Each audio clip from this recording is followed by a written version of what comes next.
settings, gameplay loop. You see, on Palm, I'm trying to get less linear and more flat. So if you like this biome, you can go there, dungeon crawl, and build, without being forced into going into so many different biomes, while still being able to build with materials from other biomes. I'm not going to explain too much, because I see how I've been over-explaining stuff. So in this live stream, I want to focus on doing a variety of different tasks. We're going to be doing a couple building things that I've already prepared, so the tedious stuff is done.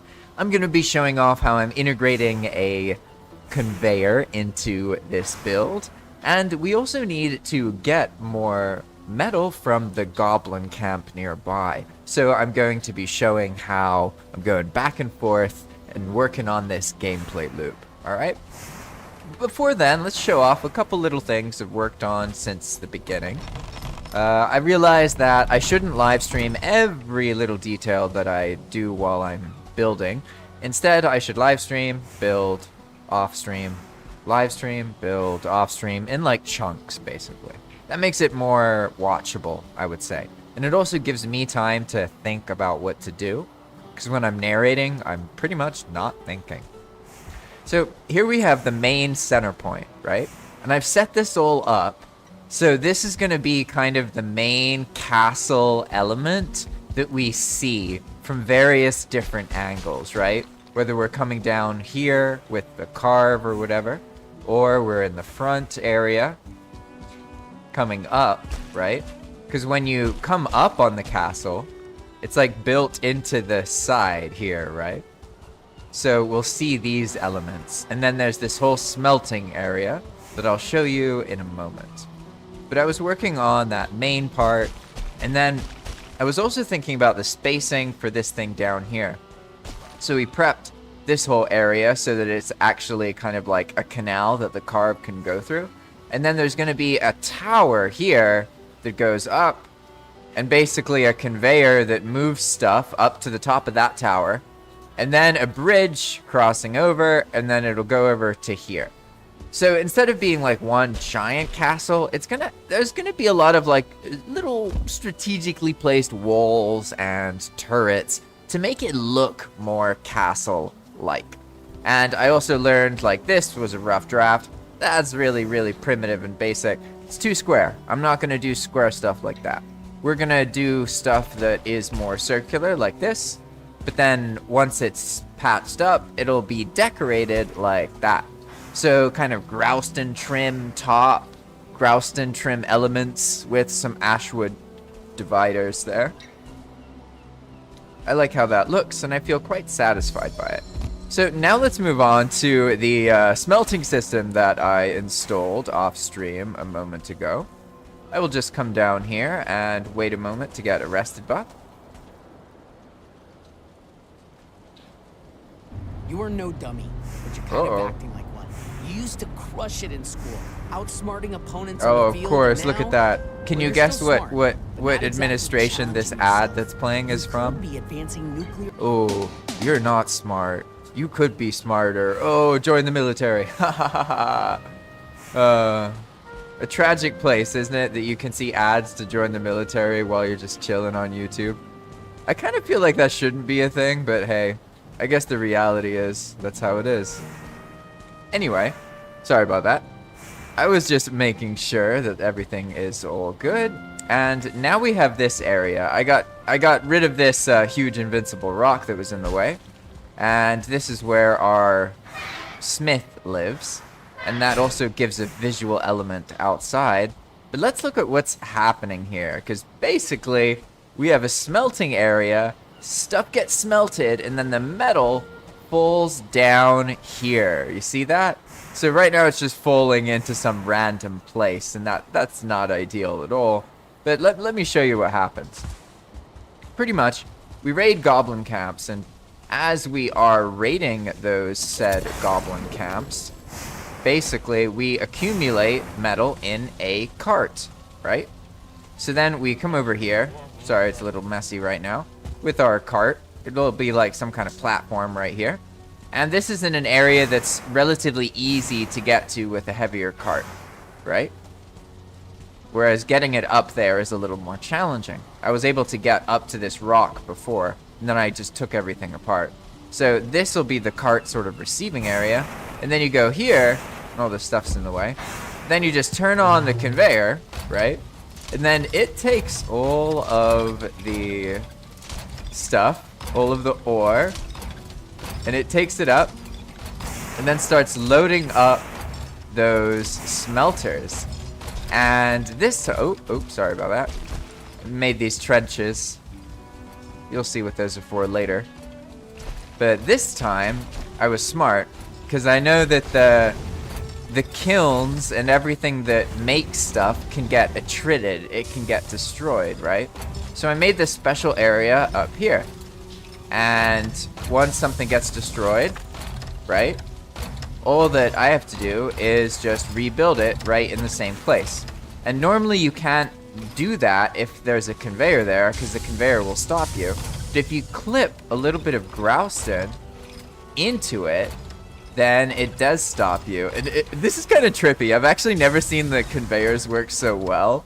So it's kind of shocking how quickly they're moving these items. They look like genuine, like they're part of the game to me right now. But maybe that's just because I'm used to this.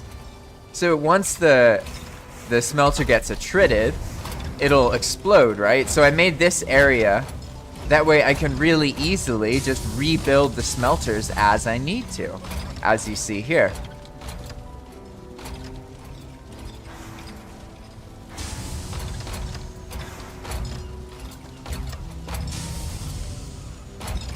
And let's see, this doesn't have any ore, because most of the things that are here are coal, it looks like. For some reason, the scrap isn't loading into this one. Let's see.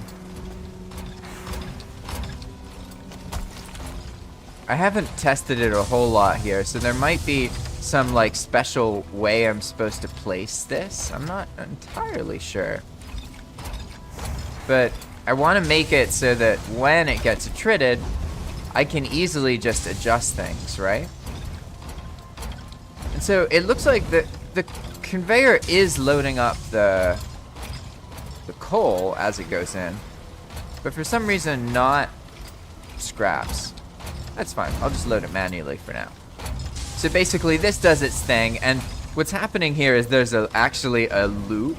It's like a cycle, right? So there's conveyors underneath here going in a circle, and then there's that feed conveyor right there that comes up from the place you saw earlier. So the feed conveyor drops them into this circle, and then they keep circling around in this area where there's these 6 smelters.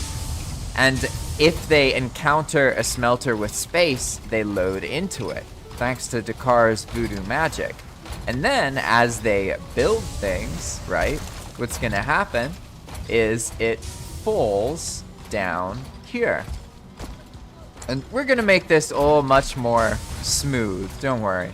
But for now, I guess I can pickaxe this away a bit.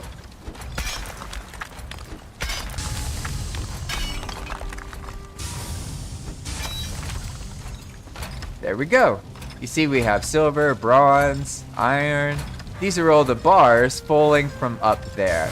And I don't know, personally, I just absolutely adore this kind of thing. I find it really fun to work on and build. And this time, I prepared.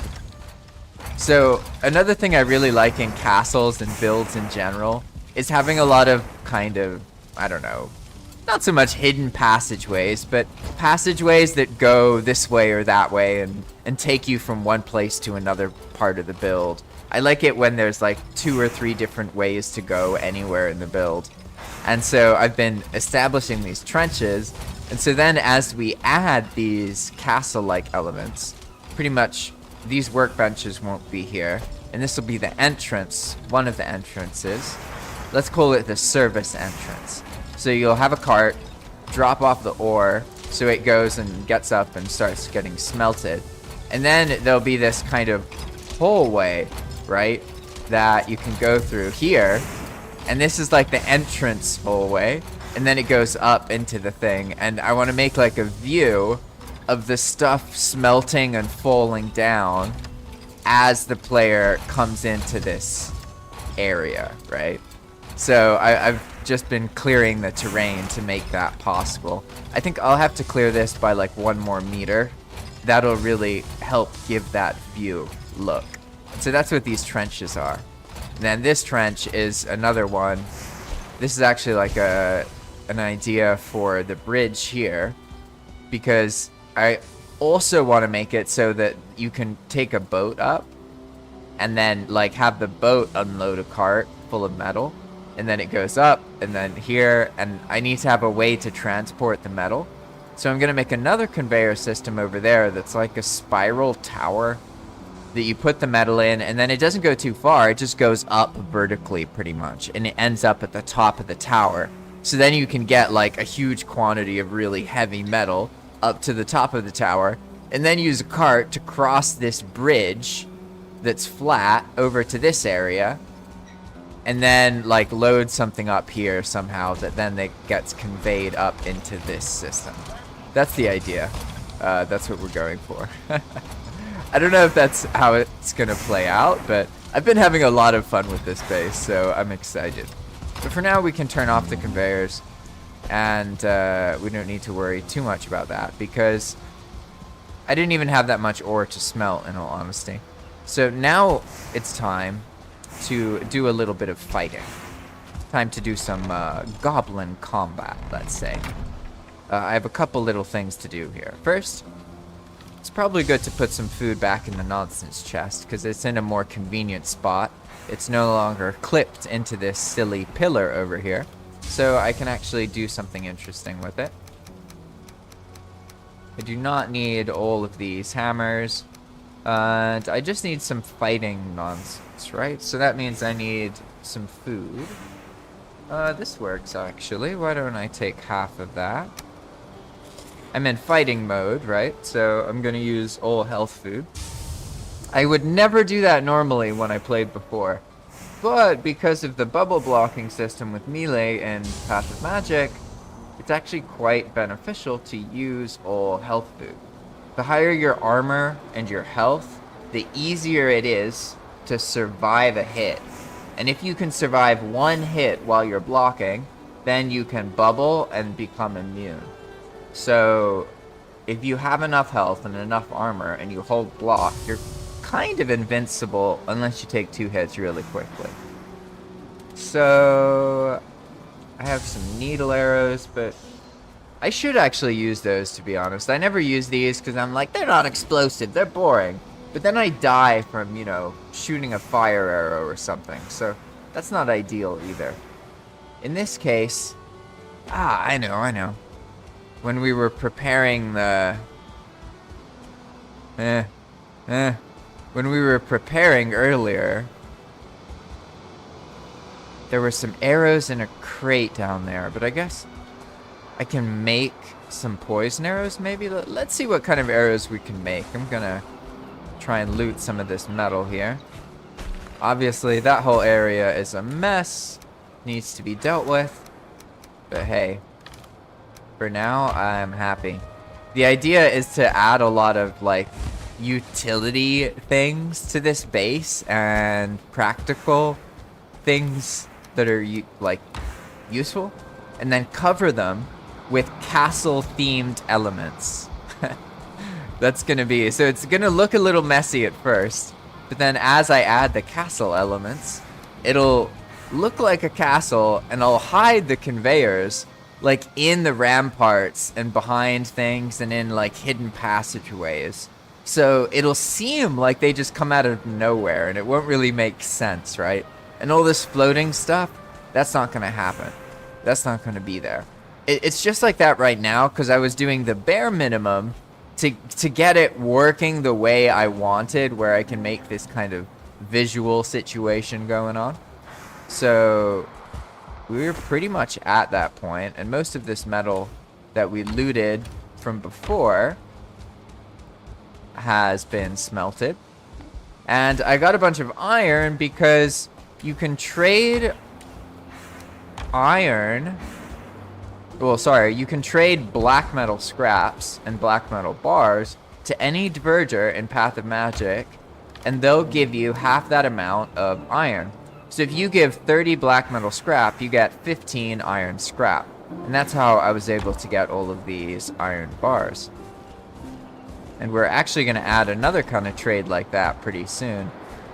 But I'm going to remember my lesson and try not to over-explain too egregiously. Let's see, can I get a rested buff if I just sit here?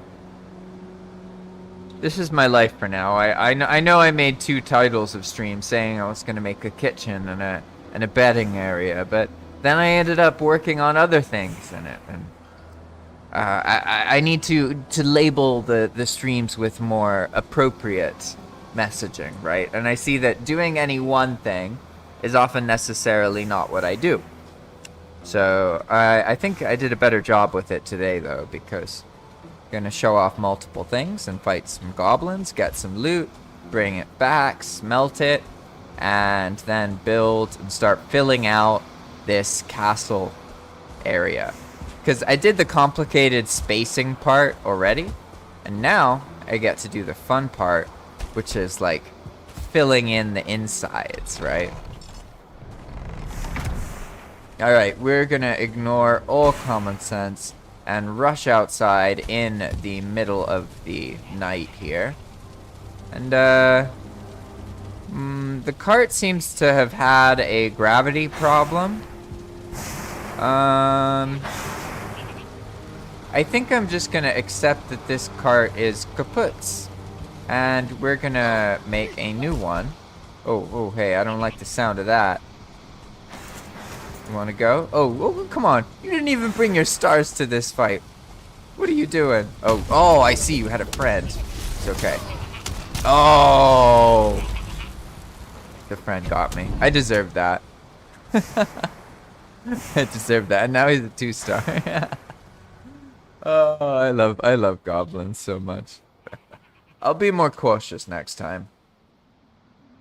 It's funny, whenever I say something like that, I feel like it's the server does its work if it kills me in response. Cause really, oh, nope, I'm trying to get in the chest. I guess that works though. I slept by accident. It's funny. That was actually a blessing. I screwed that up because I could have gotten a bubble block straight away. And those were easy goblins.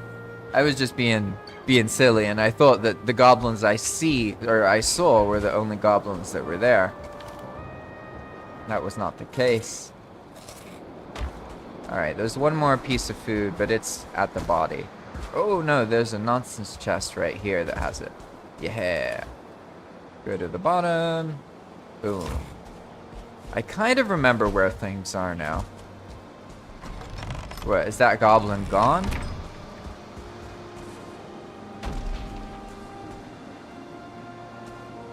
Probably, because they were night spawned. And then I accidentally slept. Well, I guess the world had mercy on me. But I'll be smart now and have the actual things out. Okay, here we go. And I'll learn my lesson and assume that there's monsters around me that I don't see. Okay. So, I almost left without doing the most important thing. I need to get a new cart, because my last cart got a little bit messed up. So we're going to summon a new ultra cart by purchasing it for 905 coins. There we go. And this cart is going to teach us where we need to make paths and stuff. Like I can already tell, having to go up there like that, that's not going to work. I'm going to need to be able to come like right here pretty much with the cart and get it there. Oh no, I won't even want to bring the cart up here, will I? Because I want to bring the cart to this point here. Okay, so let's leave from the area that the cart will need to return to, because it'll be easy to leave, but when it's full of metal, that won't be the case. What's going on here? Whoa. Looks like this this guy's been farming these goblins, huh? Alright. Oh, you're empowered, so I can't see your health, huh? Okay. Interesting. Well, thanks for the stuff here. Cool, cool, cool. Ooh, nice. That's funny. I wonder, how did he end up in the center like that? That's really interesting. He looks like that's where he's from, you know? Alright, this is the goblin camp in question. Oh, that's lucky. Oh, wait, I'm too close, too close. Let's keep the cart a reasonable distance. I'm gonna keep it right here. And now I'm gonna try and be smart, and I don't have many fancy arrows, so let's keep some normal arrows on here. Let's hang out with this plain scout. I have a feeling he's gonna help us out.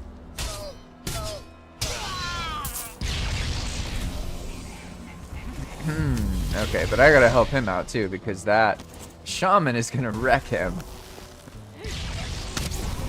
Uh-oh. Oh, no, I gotta hurt the... Uh-oh, plain scout's down. I thought that diverger was gonna last a lot longer than he did. Oh, yeah, I got the buffs, though. Alright. Bubble, bubble, bubble. As long as I keep bubbled, I'll be alright. Hey. Come on. Okay. I need to hit them against the rock. Ah, otherwise they go flying. There we go. Nice, got him. Oh, I didn't get him. Oh, that's gonna get me. Uh-oh. Ooh. Whoa! Oh, that was so close. Oh, that was pretty good though. Yeah, I realized I didn't jump in time for that last hit. But that was good. I'm getting the hang of the melee thing. I love the thrills of that you can survive, but then there's different elements to it, right? Like if it wasn't for the fact that was doing fire damage, I would have been fine. But because the fireball hits and then the fire damage does multiple ticks, right? Because it makes like an area that's on fire, which then you can get hurt by. So the first part of the damage will get rid of your bubble, and then the rest will hurt you. So certain kinds of damage that do get done in layers like that are more problematic to the bubble blocking system.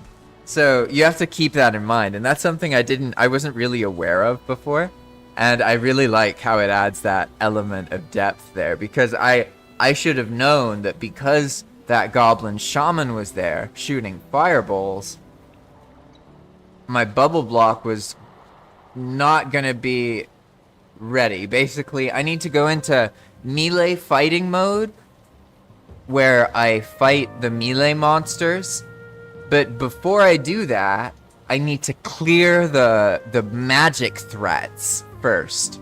So I need to change the priority to the way I decide which target to pick next while I'm fighting. We'll see how that plays out here, though. I think it'll be good, though. I'm more prepared this time than before.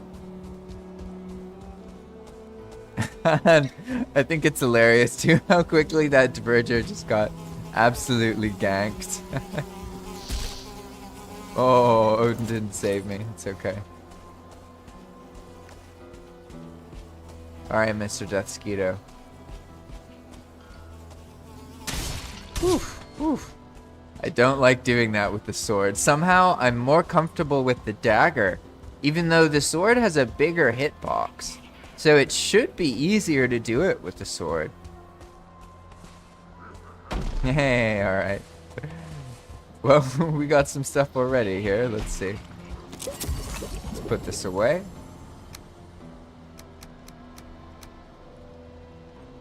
Okay.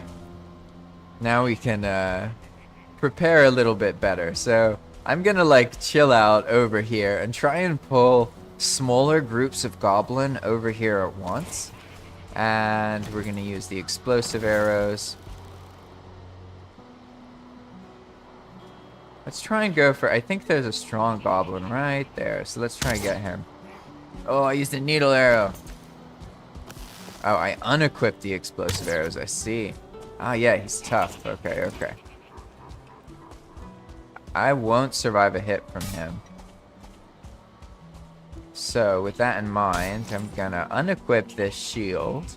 So I need to be able to move a bit faster. And we're gonna bring him over to our ice friend over here. And then this empowered plane scout will probably make short work of this goblin. Ah, there we go.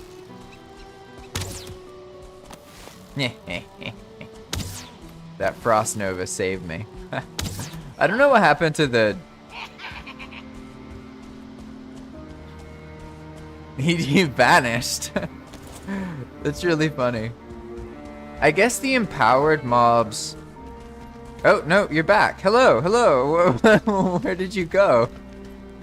I don't know how that works, but... I don't know. That was funny. I'm amused. But what is going on here? What are they attacking? I think they're attacking their own village? A civil war. Oh, that would be a cool goblin event. I could I wonder, can I make goblin attack goblin? Sounds kind of interesting.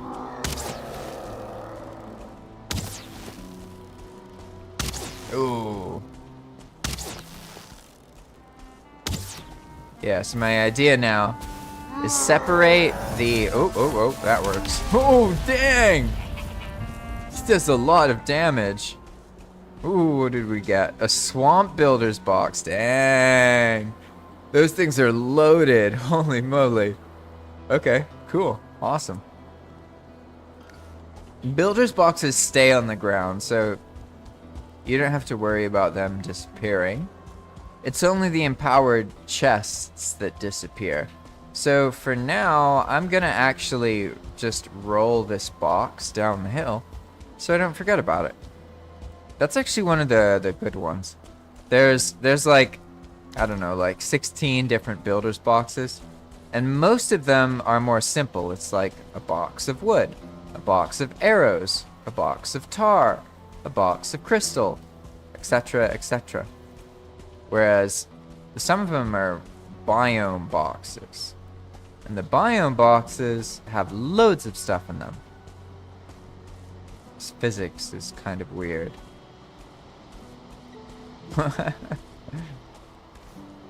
As you can see, this one is half black marble and wood and stone. So that's going to be useful. I think it's fine where it is.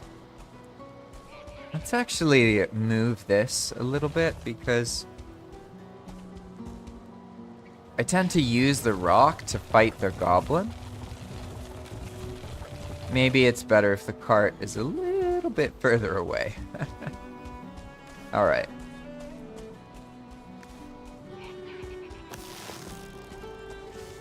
I want to get rid of these brutes so that I can fight I like fighting packs of small goblin all at once. That's my favorite. It's hard to fight the brutes at the same time because they're so powerful. So you have to pay attention to them and then you end up getting clubbed by another goblin or a shaman or something.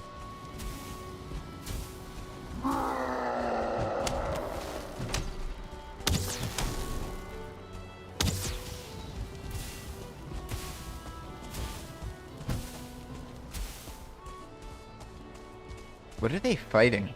I wonder.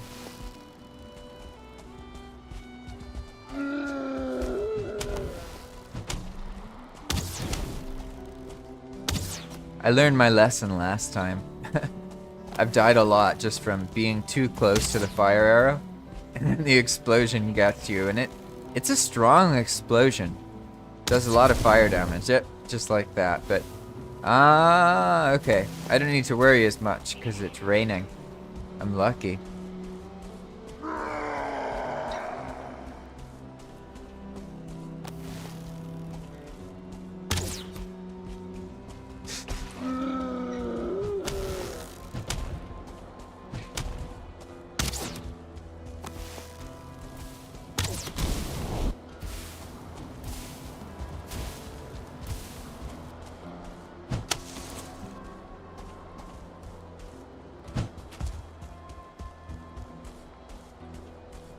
Uh-oh.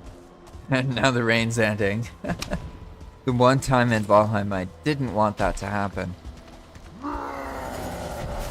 Ooh!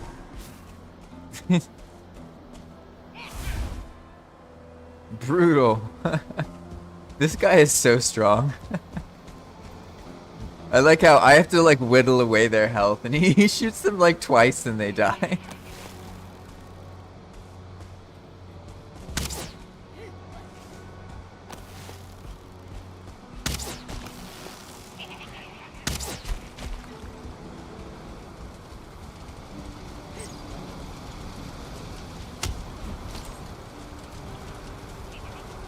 Okay, I don't think I can use a bubble.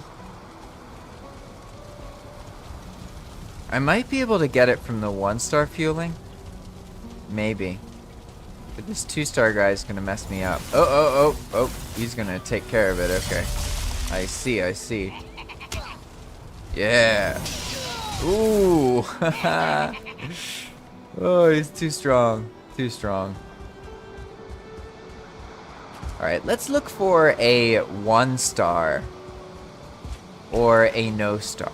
Ideally a no-star. I was blessed by the no-stars earlier, and then I proceeded to get ganked by them. Another 2-star. Not what we want, but as long as it's just one. Oh, nope, not one. Hey, there he is! A normal goblin! He's our friend. Alright, I think I can do this. Oh, whoa, what? Whoa. Sorry.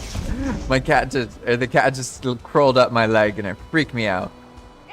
I won't let that get to me though. Come on, my friend, save me. Hey, no, don't you hurt him. Oh, okay. He's good.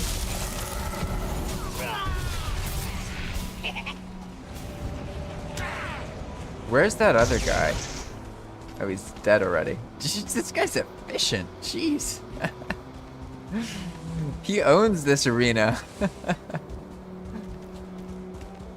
I like how somehow he keeps coming back to the center. That's pretty hilarious. Hey, I got a brute trophy. Just my luck too, because some of the other players have been trying to get that for a while, and then I'm just messing around and I get it straight away. Straight away, pretty much. Alright, I can get a bubble now. Here we go. You don't have any friends, do you? Oh, yes, you have a bubble friend.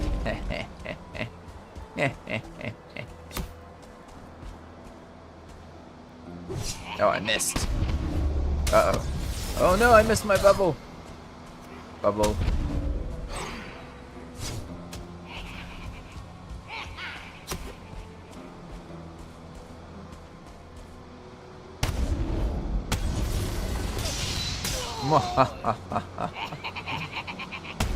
You see, to get the best loot, you actually have to kill the goblin inside the camp. Well, to get the best loot, meaning to get what I want to get right now, which is a variety of different metals so that I can do building stuff. Oh. I see how without like a structure to get them pinned onto, it's kind of hard to fight them. I can clip them with that second hit. It stuns them. So as long as I land that second sword swing, then the third one will usually do work. But let's see if I can get this group over here while I have this bubble. Oh, I thought I missed, but it actually got him. Ooh, no rested buff.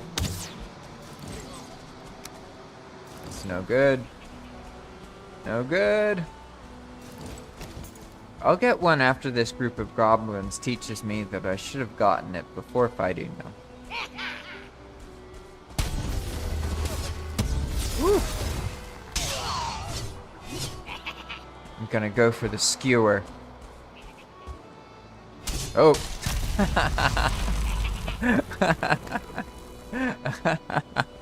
I deserved that. It's okay, I needed to get a new rest buff anyway. I was just gonna impatiently build a campfire there, but this works too. This works too.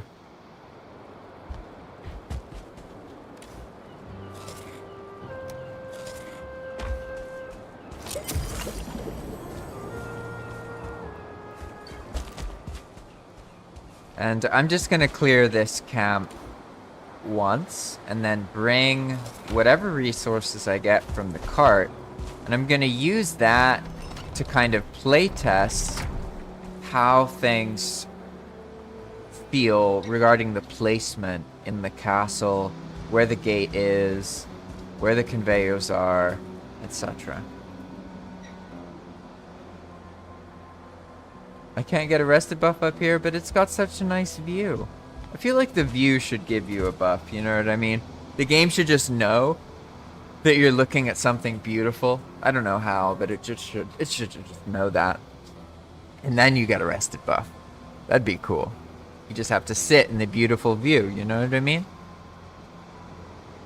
I actually thought that that was a thing in Dark Souls. I don't know why, maybe I read some kind of meme. But you know how there's that praise the sun thing? And then you find messages on the ground at beautiful views from other players saying praise the sun. So I would do that emote because I thought it did something like made you stronger. But I think it's just like, wow, a beautiful view, praise the sun. Maybe I'm completely wrong. If one of you can educate me in how that meme works. But for now, we got our rested buff.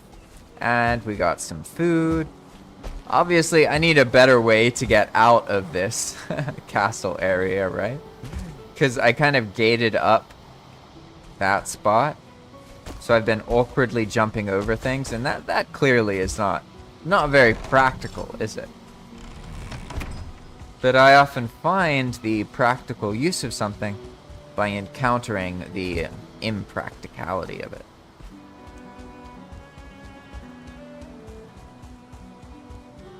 And when we get back, I'm going to be filling out the castle blocks. I've made a couple areas where there's a frame for a wall and a turret and these kind of things. And all I have to do is just continue and fill out the pattern.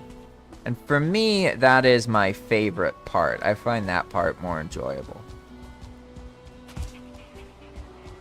It's usually kind of more challenging in the beginning, figuring out like what kind of elements do I want to use, how do I want to make it work. But once that's all set up and I know like where things are and what I'm going for, it becomes more yeah, more fun and more relaxing.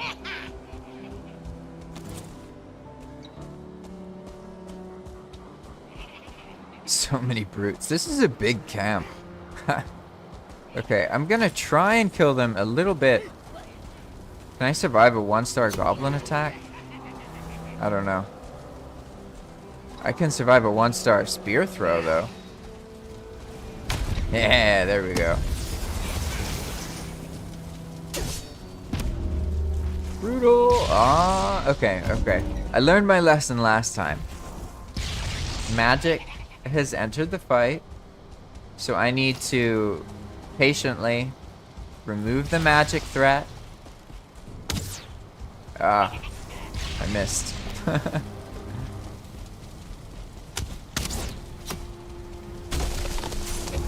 There we go. Oof.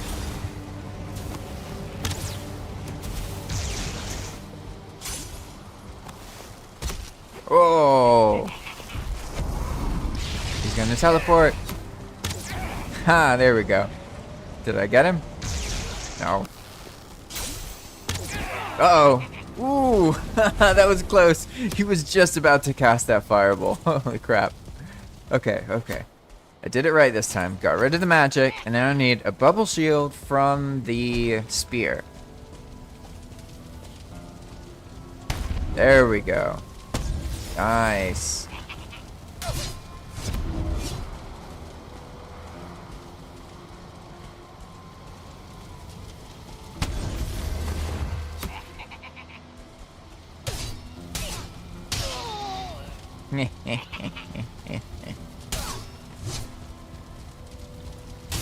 Oh, okay. I was a little bit reckless there, but it worked out. It worked out. Gonna just put this extra nonsense in here. Hey. Oh, and a fueling shaman trait? Wow. That's the other item that they were trying to get. Of course, of course. I guess that's RNG for you. Alright, here we go. Now, the goblin camps are easier to fight in. Once you clear like a little bit of them, it gets a lot easier. Now, I might eat my words in a moment here, because I can't get a bubble from this guy. So I have to be careful. But he's not tough, so it's easier to avoid his attacks. Can use a Dark Soul strategy here. Find the flat ground, here we go. And then bait an attack. And then... Oh, that rock! Oh, that rock almost killed me. Okay, I'm gonna go over here. No rock over here. He attacks me, I attack him. He attacks me. Oh, he kills me. I didn't even need a rock to die there. I guess I need a strategy for how to get them. Really, it would be some kind of slowing thing. It would be to have frost arrows or use poison arrows. But I didn't bring any of those. I only brought explosive arrows and needle arrows, but then I died and lost the needle arrows. So I could empower gear more, because I think I can I don't know if I'm going to be able to get a bubble from a 2-star goblin. That's too much. But I think it's possible to get a bubble from a 1-star goblin if I empower my gear a bunch and also have health food and I'm blocking. I'll try that. Not right now, though. I'm just going to keep going here. I'm going to learn my lessons, though. So, we're going to be smart. Go there in daylight. And how do I get a bubble before going there? Well, probably there'll be a ghost at some point. I've died a couple times. There should be something to get a bubble from. Because I can fight the 2 stars if I have a bubble pretty easily. Well, more easily than just without the bubble system. There's something about the one-hit death lice that I just really like. I think that started... If you've ever played the game Perfect Dark for the Nintendo 64... It's this, like, spiritual successor to GoldenEye. But if you beat Perfect Dark, you get this custom difficulty mode where you can set enemies to kill you in one hit and make it so you kill enemies in one hit. And I've played the game on that mode a bunch and really liked it. Like, I don't get that far, but I really like the thrills of it. I really like how it feels because it gives you this sensation like at any moment you're just a moment away from death. And that's one of the inspirations for what's been happening on Path of Magic. That was when I started noticing, like, hey, when one feels that way, when that threat is there, something happens. Something game development-wise happens.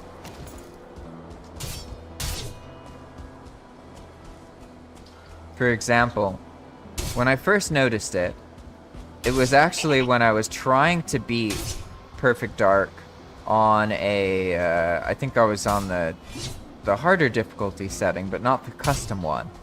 And I noticed that there were these times where I would lose most of my health, and normally I'd restart the mission. But sometimes I'd just keep going. And when I was in that state where I was like, oh shit, one more hit and I'm dead, I would like have more fun. I noticed that something would happen and I would be more... I'd pay more attention. Hey, there's my ghost. He's a little late to the party. Uh-oh. Oh, no, no, no. What? No, you stole my kill, you little devil. Well, at least he gave me a bubble block. I gotta kill him, though. He's not gonna last here. Well, I was explaining that when I would play Perfect Dark, I would repeat missions a lot, trying to beat them. And I noticed that sometimes I'd get hurt and almost die, but then, like, beat the mission anyway, get through the second half of it without getting hit. And those were the most fun, thrilling, interesting, immersive times in a more simple game. And for me, that was I guess you could call it a formative experience. This goblin camp seems huge to me, but maybe that's because I haven't cleared many of them recently. I only have 5 more arrows, alright. Kapow! Where's the explosion? There it is. Don't you got any friends, pack leader? Oops. Like how often I just completely miss with an arrow and then some random thing in the background just explodes. We used to have prop damage on the fire arrows, but unfortunately it's too crazy. Oof. Accidentally opened the menu there. See, now I only have needle arrows, so I need to be a little bit more smart about this.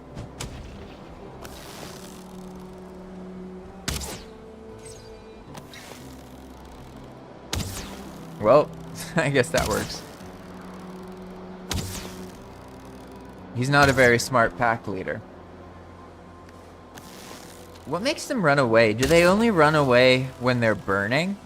So I've noticed if you set enemies on fire, they seem to run away more often.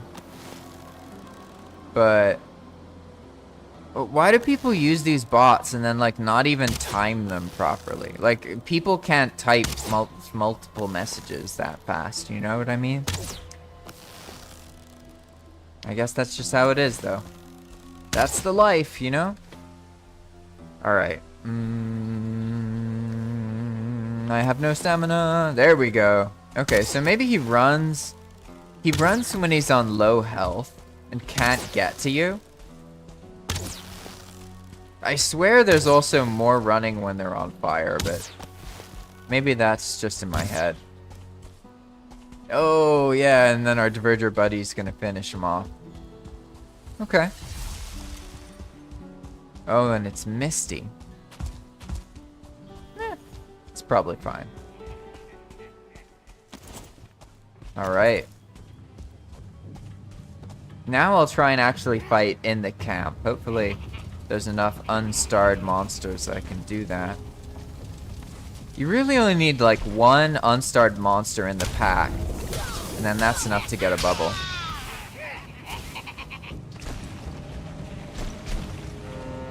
I hear the goblin shaman. Where is he though? Oh, he's right there. Whew. I got my bubble, right? Yeah, yeah. Okay. Whoa, so many goblin. Uh-oh. I don't like this. I gotta go. I gotta go. Too many goblin. Oh, nope, double hit. Hey, and the warning worked. So you see, because I died inside of a goblin camp, that means that if the goblin camp reset, the tombstone would be deleted, right? So it warned me. It says here in the chat, this tombstone will be deleted if the location is reset. So it helps communicate with the player that that kind of thing is possible instead of them finding out the hard way, right? But let's prepare a little bit, because I see that I'm trying to do planes in bronze gear, and I may have an empowered bronze sword and an empowered bone tower shield, but the rest of my stuff is still just normal bronze gear. So it looks like I need to be more realistic here, and for now stick with using ranged combat. So let's see what kind of stuff we can make. We could make silver arrows, but there's no way to trigger them properly without undead monsters. So we're gonna have to use, ideally, poison or frost arrows. But I don't know if I can make any poison arrows, so I'll just have to use the frost arrows that I found. Earlier, when I was expanding the river over here, a builder's box dropped near the carve for frost arrows. So if we go down here... Oh, where is it? I swear, there was one here.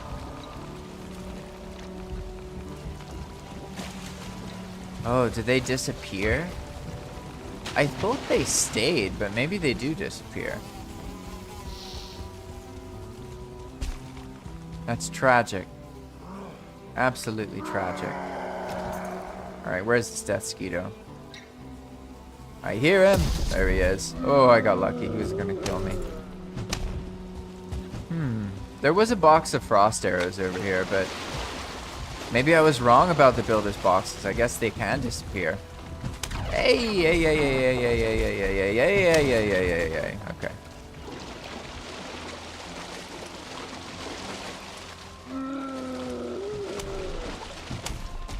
See, this is the quest boat, so I don't really have to be concerned about the boat getting destroyed. But I do have to be concerned about me getting destroyed. Uh-oh. Let's see. Actually, maybe he'll just kill himself on the boat. Yep, he'll kill himself on the boat. So the boat, as long as you're not there, the boat will defend itself by spawning these mistles, and then they'll kill whatever's fighting the boat. This only happens with the quest boats, though. It's not like a normal thing.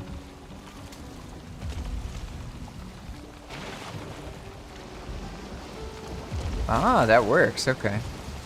Yeah, so this thing gets so affected by the wind that you can just get the wind for like a second, right? And there was a box, a cargo crate dropped down here, and it had frost arrows in it, but unfortunately, those are gone. Which means I probably have to deal with, I guess, more explosive arrows? Ooh. We'll see. He smacked me good.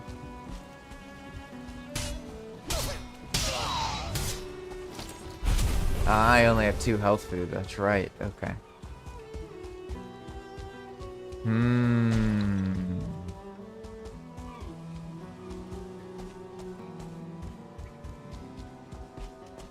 Maybe I don't have feathers. There must be something. I'm trying to think of what's missing. Guck? Yeah, I probably didn't bring any guck. Oh, I could probably buy what I need. Let's see. Yeah, I have not made this convenient to travel in yet. This is actually just the space to build the whole way in. It's not meant to be like the floor that you travel down. That's why it's all inconvenient. It's still very much a work in progress. So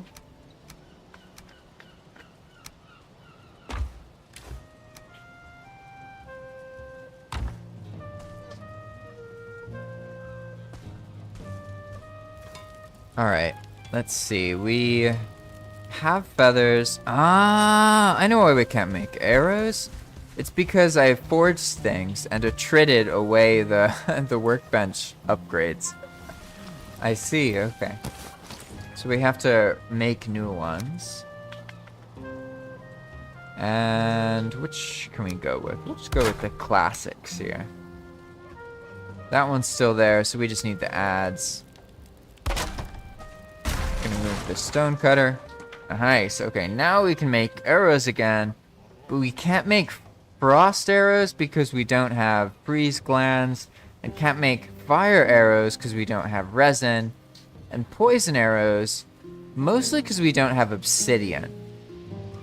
So I'm gonna buy some obsidian. I think I can, right? Say buy prices 1. Obsidian, obsidian, obsidian. 50 for 460 coins. Well, we're lucky because we do in fact have 460 coins. So I'm gonna take the 460 coin pile, throw it on the ground, and say buy. And then boom! We now have our obsidian, and we can make our poison arrows. Hooray, hooray, hooray. This will make fighting the goblin much easier. I've been trying to fight them in melee, which has been silly. Because realistically, I do have empowered gear, but it's only a little bit empowered. It could go a lot further, and I don't have any empowered armor, and I didn't prepare a bunch of food and other things. So fighting goblins is a genuine challenge. I'm not skilled enough to melee goblins in this current setup, which is great because in normal Valheim I can do it with like troll hide and a flint dagger. So there's been a steeper curve, so to speak. And now all we really need are poison arrows, because the poison arrows are so strong that as long as you are patient with them, you can use them to destroy loads and loads of monsters. Even the 2-star monsters only survive 2 poison arrow attacks if you let their full duration play out. What's going on here? Why did he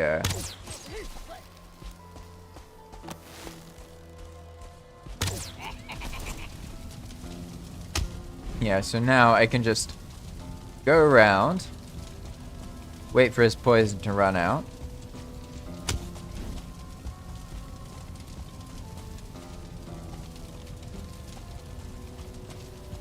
And I just need to shoot him one more time. I don't even need to hit him because it's an AoE poison, right? So now he's poisoned. And the poison's gonna kill him as long as I don't get killed. There we go. And it's funny because there were other attempts to make the poison arrows stronger. And we actually had to increase their strength 3 times in order to make them more viable. But I feel happy about where they are. Because the problem with the poison arrows before is that the poison didn't really do enough damage or last long enough to feel like worth using, if that makes sense. And in my head, worth using means you can poison an enemy and then stop using the arrows and do something else and fight them, and it feels like worth poisoning them. Make sense? That's specifically what I mean. Oh, he almost got me there. Ooh. I think I can survive because of corpse run. I should take the opportunity and get the bubble. Woo! Brutal. Ah! Keep throwing my bubble away. Hey, I got some vineberry seeds though. That's cool. Alright, let's get some high ground here and just try and really show off the crazy power of the poison arrows. Because we only need to land hits on each area a couple times, right? So if you really just misuse these, you can poison a bunch of enemies by getting the AoE poisons in and then refreshing them as they get closer. So then by the time the enemies come to you, you can sort of just run away. And they're just gonna die in droves. It's kind of absurd, to be honest. Just need to refresh it occasionally here.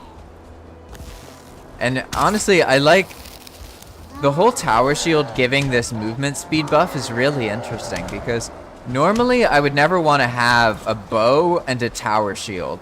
Like, why would you do that, right? But now the tower shield, as long as you block once with it, you get that movement speed buff, which makes the bow feel much easier to use because you can close that or sort of expand the gap, right, between you and the other.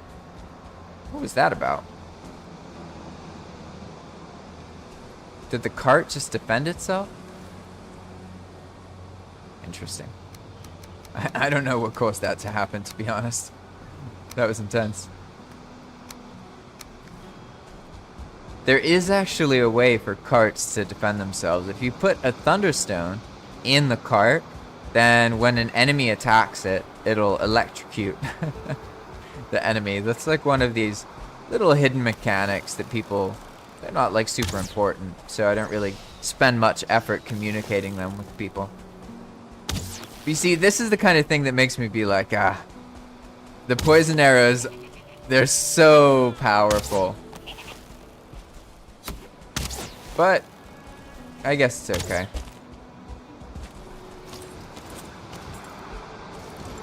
Oh, what am I doing? I can't, I almost tried to block these guys' attacks. Can't be doing that.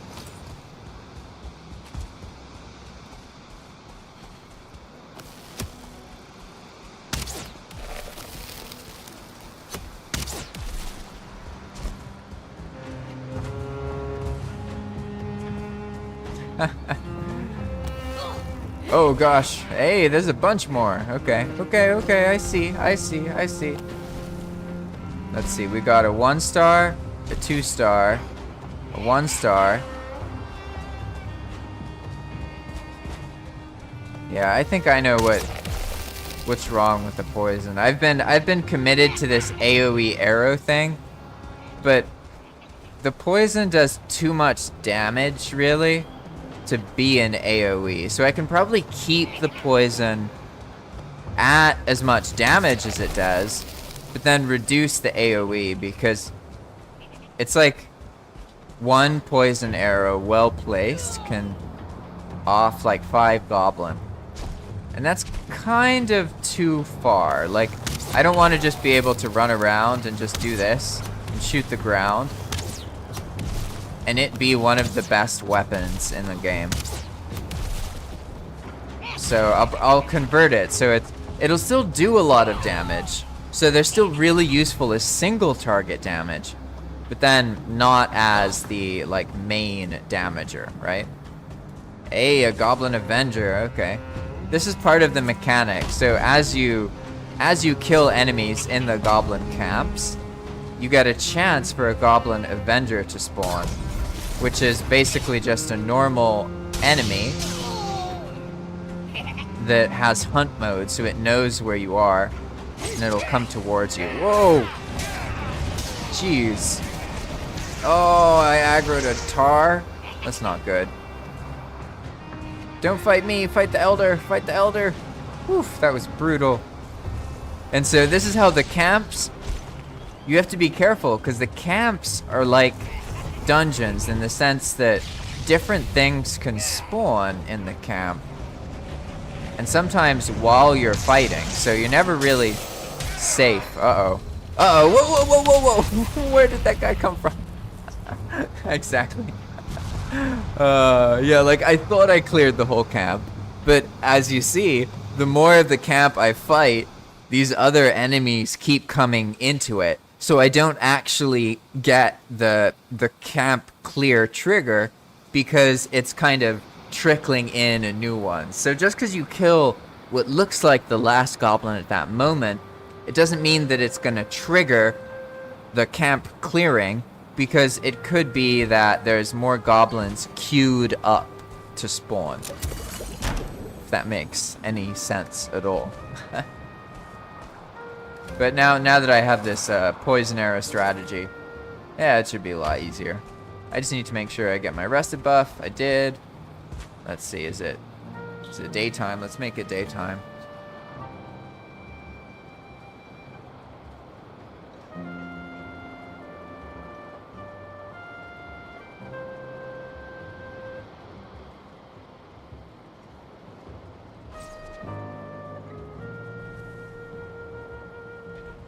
Nice. Okay, so probably just need some more food. This works out because I still haven't made the kitchen area and prepped food. So I'm gonna have to set that up. But I think it'll be alright. I'm not too concerned about it.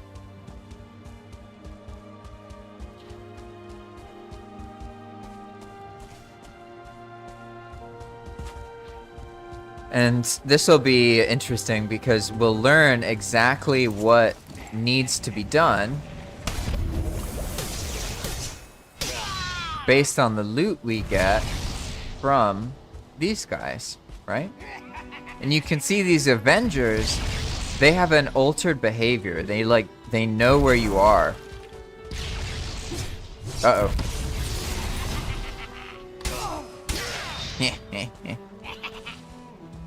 So, I guess that's sort of a blessing. If they're a normal monster and they're not starved, you can use that to get a bubble. You know, I'm really taking second thought on this whole notion of maybe I should have like trophies with me for situations where I need to spawn an aggressive enemy to get a bubble from. To be honest, it seems like it might actually be useful.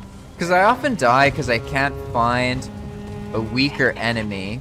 I'm not saying this is the only reason I die, but one of the reasons I die is because I can't find that weaker enemy to get that bubble off on. Uh-oh. Oof. Oh, I can survive. Oh, it's because I have the corpse run. I didn't realize I could survive. That's crazy. Well, this guy's dead now. Thank ya. Yeah, Tribunal Elder. No more. Now, I would assume that was one of the last ones. But let's see. Oof, got a lot of stuff. Let's put this in the cart over here. While I still have Corpse Run. I'm about to lose Corpse Run though, so. Yeah, there we go. Got some decent food too. And this will be a true test, because I'm trying to design the tower so that it can receive a heavy cart, and it's not like super inconvenient. Makes sense? So the first part will be like, can we easily get a cart full of metal to the tower, right? And then what happens to the cart? Can it get smelted? We'll have to see. And you can see how all of the drops are altered, right? So we get different things from the goblin. And that's because we're fighting them in the goblin camp. So you'll find different loot when the goblin die. There we go. I was gonna say, I haven't seen the message, so there must be another goblin somewhere here.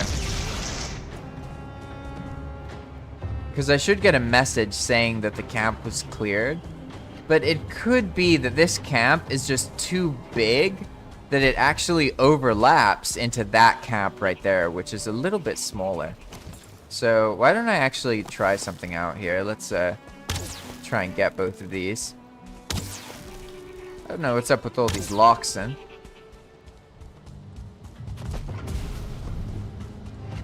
But I know what I can do. If I kill the goblin and I'm at the further end of the camp and he dies inside of it, I think I'll trigger the actual event.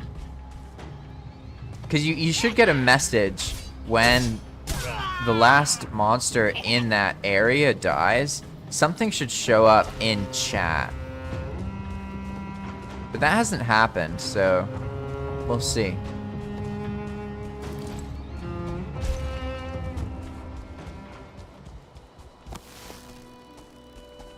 Two-star locks? What's up with these locks? Look at all these. There's tons of them.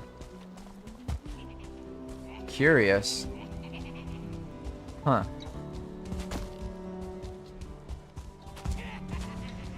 Oh, I wonder if they came from the camp. Certainly could have. Oh, I missed. Oh, I hit the locks. Oh, crap. Well, alright. I guess we're going this way now. 2-star locks have so much health. I do not want to fight that thing. Okay, I guess we're gonna take him to our friend. Our friend, the Diverger Coliseum Master. Eee! I feel like I'm being chased by an alligator. I've learned to respect locks, to be honest. I'm always happy to fight a goblin. Give me a goblin shaman, goblin brute, goblin whatever. Doesn't really matter. But a locks? Ooh. Locks are tough. They're super tough. Like, look at this. He's gonna make short work of that plane scout. He killed the plane scout. Like, ah. He killed that powerful. This locks. He's too much. I gotta keep my distance from him. This is the perfect area to fight him though, because I can just keep running through these things, and I can shoot him with the poison arrows. I'll be fine. I'll probably be fine. I'll totally probably be fine. Uh-oh. Oh, I don't have the buff anymore from the heavy armor. I see, I see. Okay. Well, let's freak out here for a moment, and there we go. All good, all good.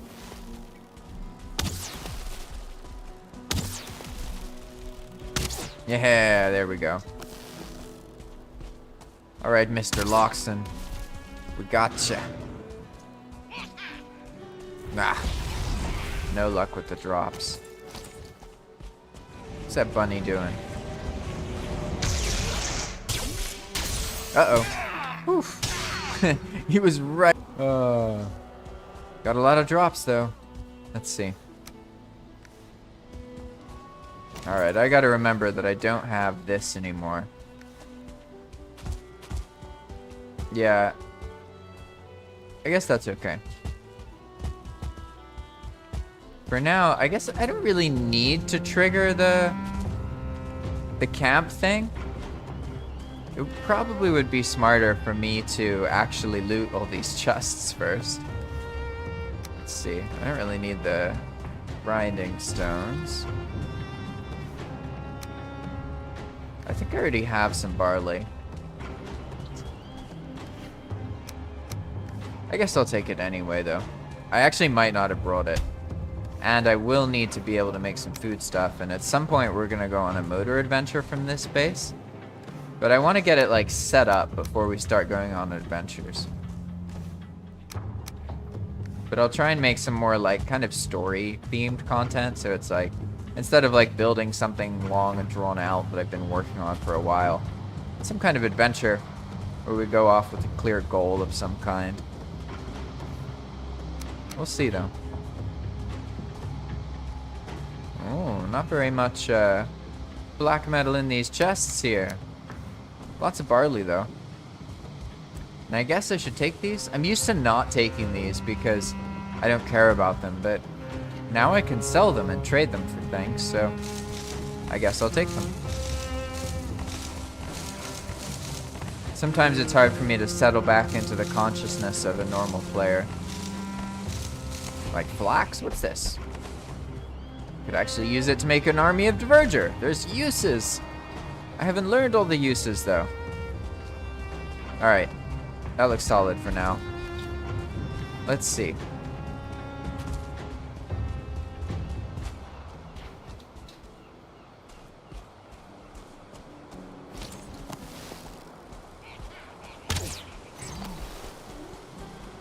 This time I'm trying to avoid the Loxon.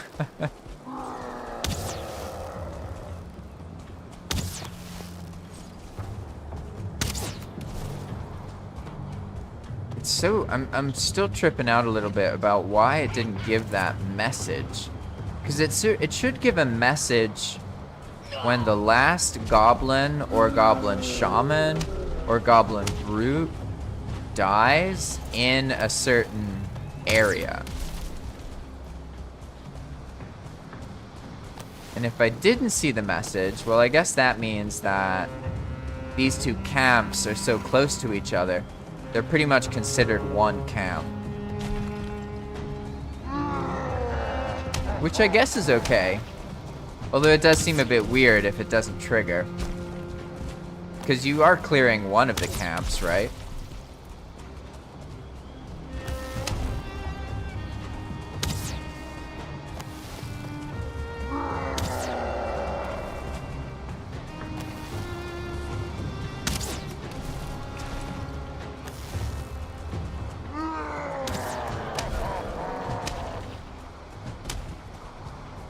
Well, we'll see in a moment. This might trigger it. It depends if there's any goblin berserkers or goblin avengers running around here. There's one.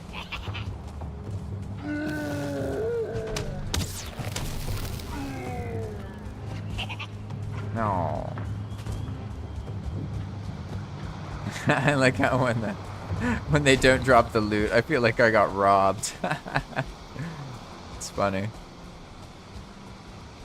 There must be more goblin in this. Ah, yes, I see them. Okay, okay. Look at all these locks. What is happening here? There's so many of them.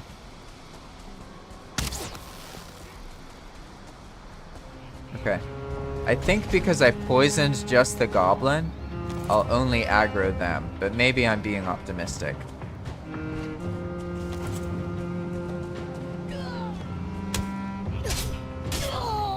Hey, there we go. Finally, I triggered the thing. That's all I was trying to do, just get that text to show up. Sometimes other things happen, but you can keep triggering it if you keep bringing them in here. So if I now aggro that one, and now he dies over here.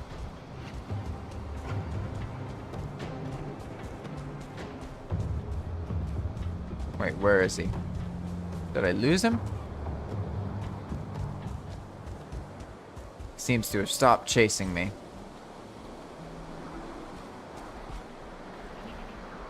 Curious. I guess that's okay.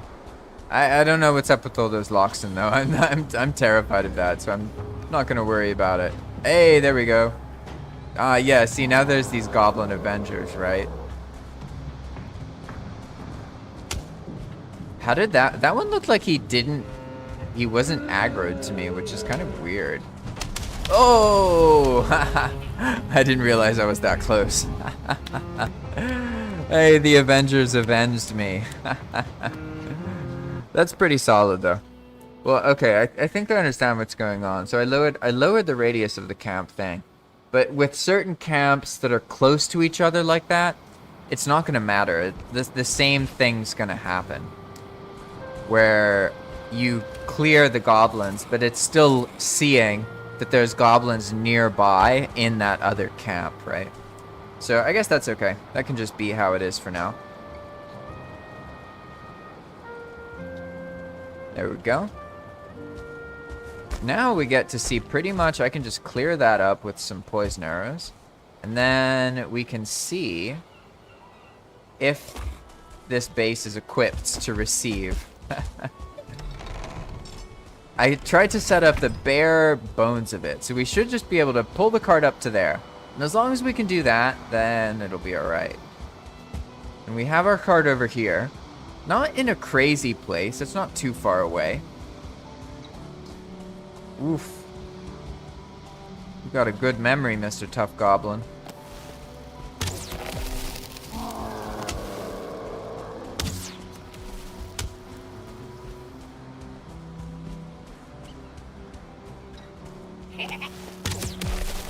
Brutal. Brutal. Uh-oh. I'm gonna try and kill them in here. Maybe I'll have a little bit better luck. All I have to do at first is stay alive. Uh-oh.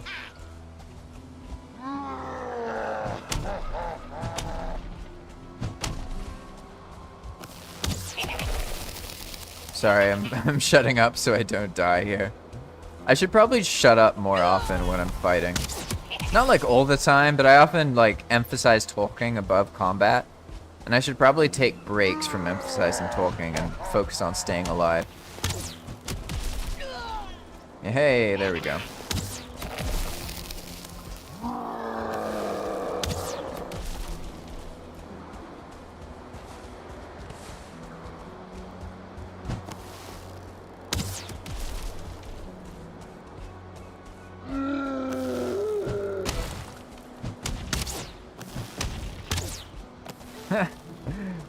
The poison arrow is such a cool flare.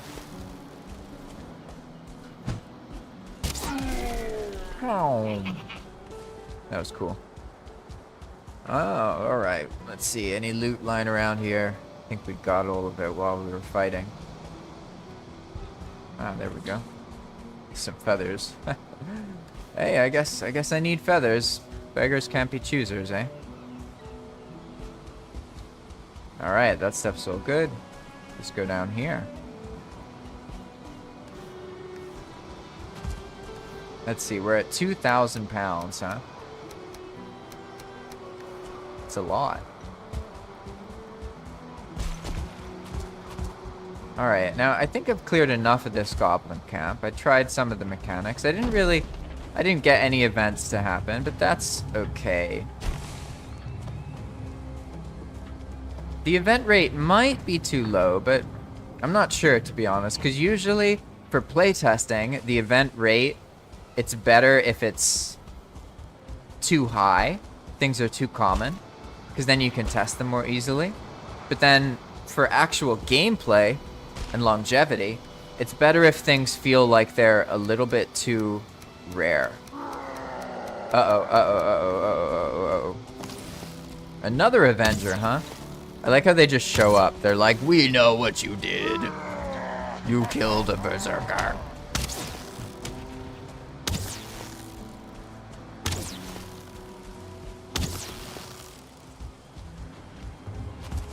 Hey, tin. Nice, nice. Well, definitely got a bunch of metal. That's going to be fun to build with. Woohoo!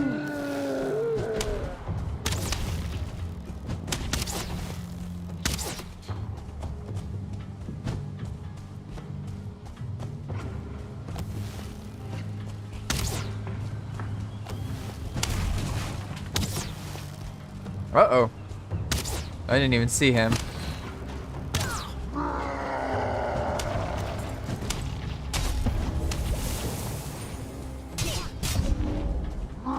Uh-oh. Brutal. Brutal. I got a bubble.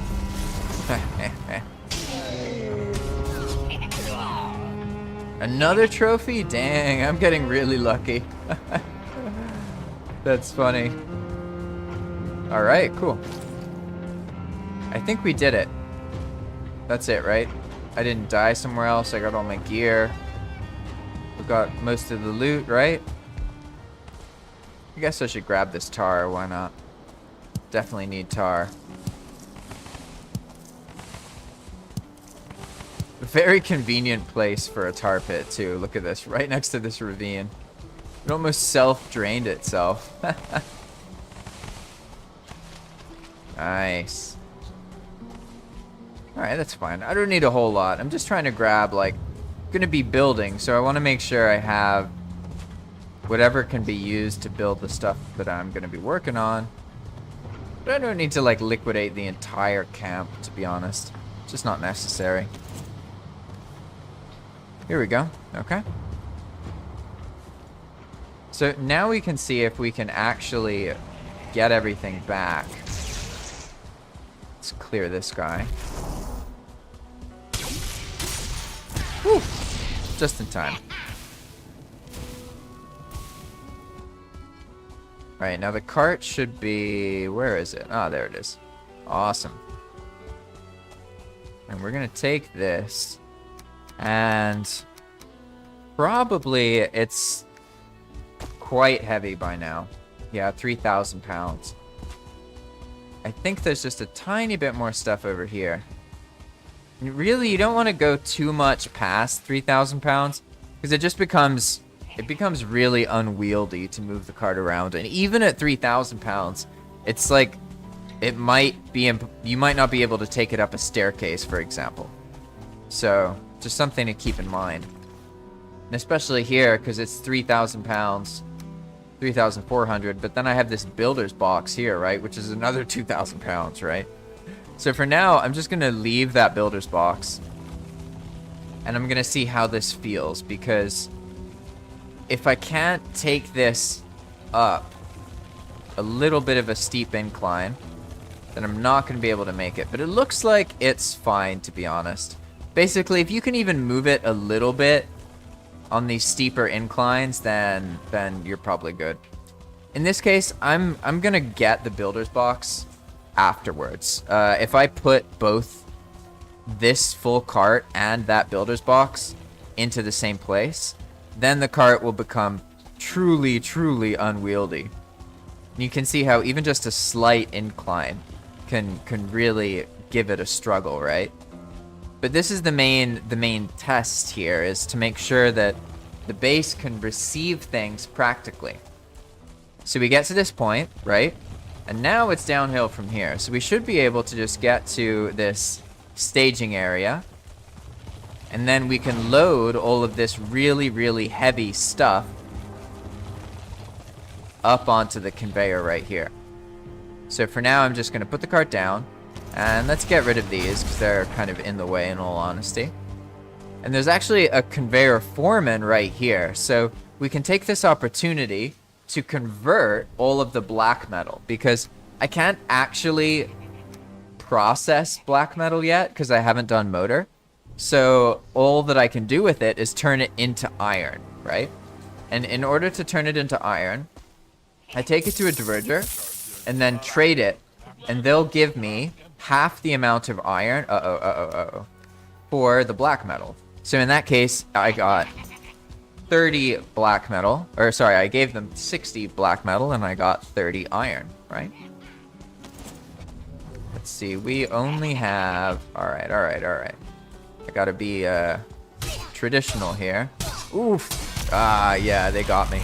It's all right, I really need to go to the bathroom. I'll be right back.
Aha! Okay, now I am back. Sorry about that. Alright, and I died right outside. Shouldn't be too much of a problem. Because now we have our cart full of stuff. So in the next situation, we can work on that. And I think I had the last of the food that was in here, right? Yeah, so now let's see. Are the goblins still outside? I don't remember if they were Avengers or just Night Goblin. I think they were just Night Goblin attracted to the cart noise. Well, looks fine to me now. Alright, so pretty much what we can do next is load all these ores up, right? Because we have these tin, all this stuff. And then have that go up and start getting smelted. And so that's what I'll work on in the next situation. Yeah, alright. And I got like 10 minutes before things get all messed up here. Hey, Balrond! Welcome, welcome. I hope all is well. Hello, hello. I'm about to finish up, actually. I've been playtesting this notion of getting resources from goblin camps and adding events to the goblin camps. So basically, instead of just getting a bunch of black marble or black metal, you get all the metals in the game. Like you can see, I even get a tiny bit of flame metal, silver. Obviously that has consequences for progression, but Path of Magic has a bit of a different progression anyway. So the idea is to like make it so that you can get all of the materials you need to build things, right? So we're working on this like castle area that's built completely using the drops from goblin camps. So goblin camps drop a lot of growstone, stone, black marble, and metal. So because you can also trade black metal for iron, you get iron, copper, bronze, tin, everything, and then you can use that to build. So that's the idea. That's like what I've been working on. And this kind of stuff takes a while. You know what I mean? It's I've noticed like the most interesting live streams for people to watch tend to be ones that are like a specific adventure, like going out to do this or going somewhere to do that. Whereas the most beneficial ones for playtesting are kind of boring. Like I need to do goblin camps over and over and just get killed a bunch, you know what I mean? And I've been trying to just keep using the bronze gear the entire time. So one of the things I'll be doing is using this place and the fact that the goblin camps drop stuff to make bronze to further empower the bronze gear that I have, because I haven't really tested out that too much. Because I'm under the impression empowering armor doesn't really feel worth it. But that's an assumption I've made, or what are they called? Presumption? So now I can see my internet's cutting out, and it is time to end the stream. I appreciate all of your time, effort, and attention. And if there's anything you want to learn about, just comment below. I'm happy to help. Baron says, nice idea. You're using a loot spawner object for it, or you just change the drop tables? Basically, when a ragdoll forms, EWP looks at where the ragdoll formed and then spawns something customized based on where that event happened. So when goblins or goblin shaman or goblin brute die inside the goblin camp, there's different loot than if they die outside the goblin camp. So it makes this kind of situation where when you fight things in the camp, each time you fight, there's chances for like events and things to happen, and then you get a message when you like clear the camp. But earlier I noticed that basically I messed it up a bit because the radius for that message is too small or too big. So if there's two camps next to each other, then one of them can be cleared and it won't notice. Makes sense? Yeah, pretty much. I can show you real quick actually before I end this, because you will understand the script itself. So give me a moment here. We're just going to look at the Spicer. I call them Spicers. So anytime I work on a location, like whether it's a goblin camp or a dungeon, I call the script a Spicer. And it doesn't add anything new. It just makes other stuff happen in response to things that are occurring, right? So if we go into something more visible here. No, I do not want to edit the data YAML. I want a new file. There we go. Now I just need to switch you over. Upper desktop. Okay, cool. So this is basically what's going on. The goblin gets destroyed, and then as long as there's a player there and the event happened within 15 meters of a goblin camp, and then there's no other goblins nearby, then this stuff will happen. basically. And so what I'm seeing is that this number is too big. So pretty much I need to adjust it real quick. Instead of 10 meters, it should probably be like 12. I'm gonna go with 12. We'll see how that feels. But that's just one instance. So this is the whole entire script, right? This one part makes the goblin camp react. Goblin is killed in that area. Makes sense? So it sees the goblin getting destroyed. It sees there's one player nearby, because otherwise, you know, enemies could trigger it or whatever. And then it does this. It basically starts a poke. This is kind of like one of the main features of EWP, is these things, these poke things. The poke has this format. I call them front halves and back halves. So this is the front half of the poke, where you call it. But then this is the back half, where you kind of define this outcome. And you can play with the fact that you can name them the same things to make different things possible. So whenever the last goblin in the camp dies, it's going to call, so to speak, or do this poke, which will then do any of these events here. It'll pick between one of them.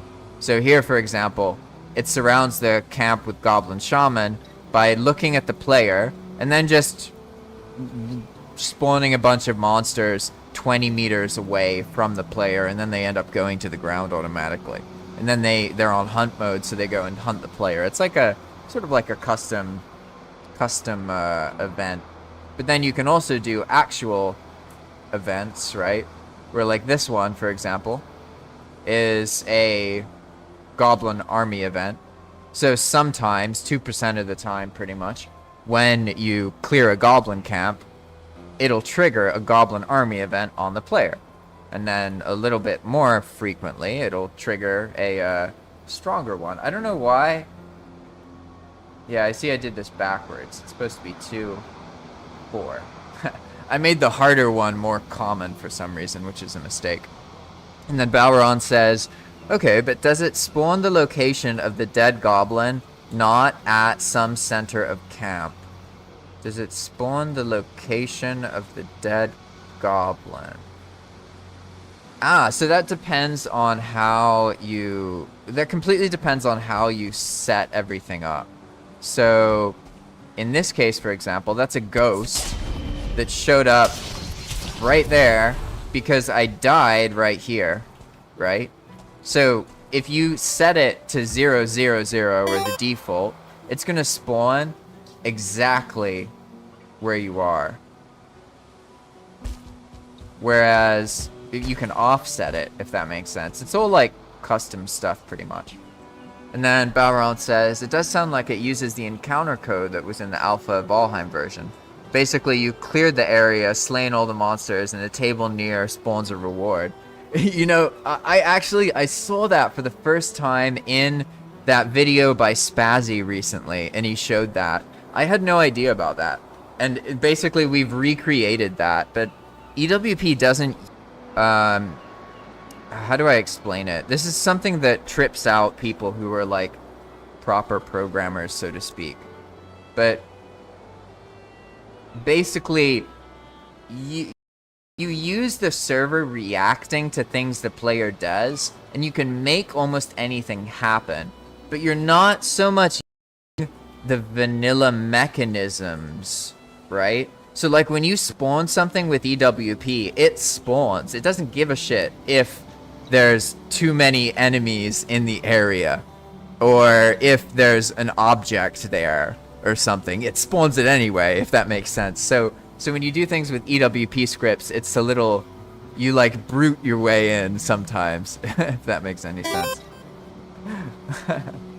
I mean, that I agree though, it's really cool. I wonder why they changed that, because I really like the idea of like not just finding locations, but you go there and then you actually do things there, right? And you fight there, and there's a reason to stay there or bring monsters there to fight them. Because like what we did here is we made it so monsters have more chances at their loot table if they die in a certain location. So like if I'm fighting a pack of goblins, it's beneficial for me to bring them to this Stonehenge here and then fight them inside the Stonehenge, because that increases the chance of getting better loot and then being able to build more stuff. So, well, I think it's a really cool mechanic, and yeah, I wonder why they...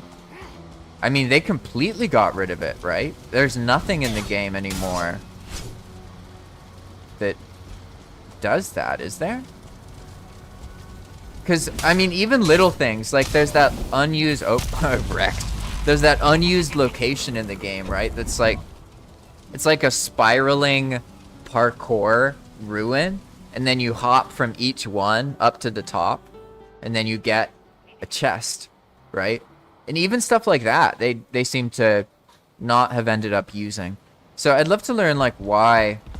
Because they did have those kind of more dynamic locations in the beginning and in other situations, but they seem to have settled on not having more complicated locations and just having buildings that have a chest in them.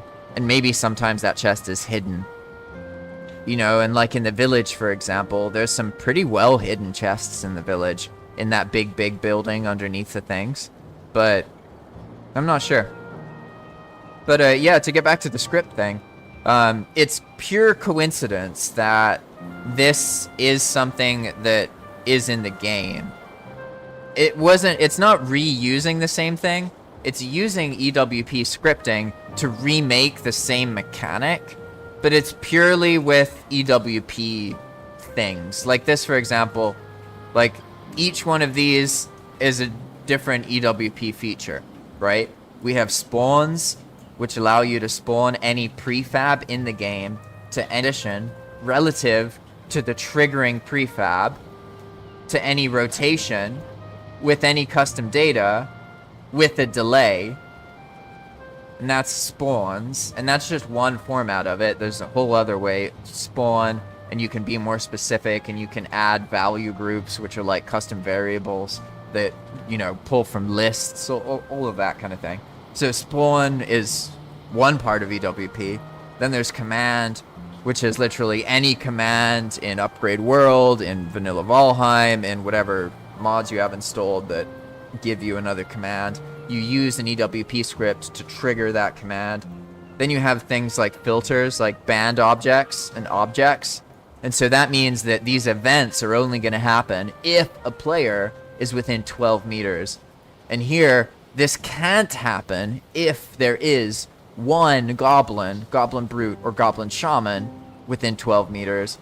So all this stuff together remakes that mechanic, but it's not activating whatever's already in the game. It's using EWP to react to a goblin dying, if that makes sense. Like EWP it always starts this way. You have prefab something and then type something. So you could have goblin type destroy, that's when a goblin gets destroyed. You could have goblin type create, when a goblin gets spawned. You could have like player, let's see, we could do like player, and then it could be like a type say, and then the player says goblin, and then all this stuff happens. Like there's all sorts of different things. Typically you work with type creates. So in this case I'm using a type destroy, and again, that's just one way to do it, because the goblin is a prefab, but so is the sound that the goblin makes when it dies, right? So usually that's what you do with EWP. You find something that happens in vanilla gameplay, and then you react to it. And that's why, like, all of these things, like lightning AoE, these are all just prefabs that are already in the game. And then they're spawning in certain places, and then they have custom data. And then the data is in another file. So you can use the data to adjust, like, any field of a monster. You can make custom monsters and their behavior. it's harder to change like how they actually look. But you can use mods combined with EWP. And I love EWP. It's like really intuitive.